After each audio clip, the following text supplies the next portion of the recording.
ما تستعجليش على خطوة الحقن المجهري.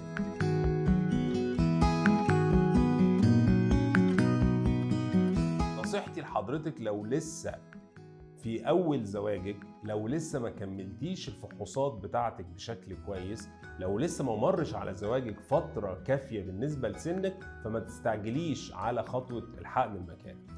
بيجي لنا حالات كتيرة جدا في العيادة حديث الزواج بمعنى الكلمة، 5 شهور و6 شهور جواز وما عندهمش أي مشاكل وعاوزين يعملوا خطوة الحقن المجهري.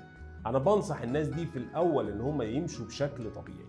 دورة علاج الحقن المجهري هي طريقة من طرق العلاج، أنا ما بقولش إن هي ضارة، بالعكس هي نفعت وبتنفع يوميا آلاف الأزواج اللي بيعانوا من تأخر الحمل.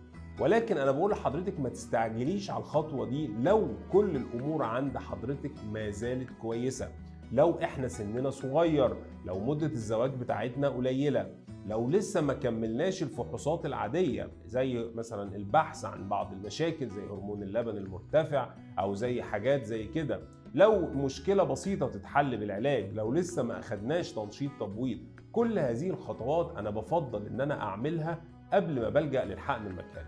انما احنا لو من الحالات اللي من الاول خالص عارفين ان احنا حاله حقن مجهري، زي مثلا عدم وجود حيوانات منويه عند الزوج، زي انسداد انابيب عند حضرتك، زي جربنا بقالنا فتره كبيره وبقالنا سنتين متجوزين واحنا تاخر حمل غير معلوم السبب، خلاص ده هنا بقى لازم تستعجلي على خطوه الحقن المجهري.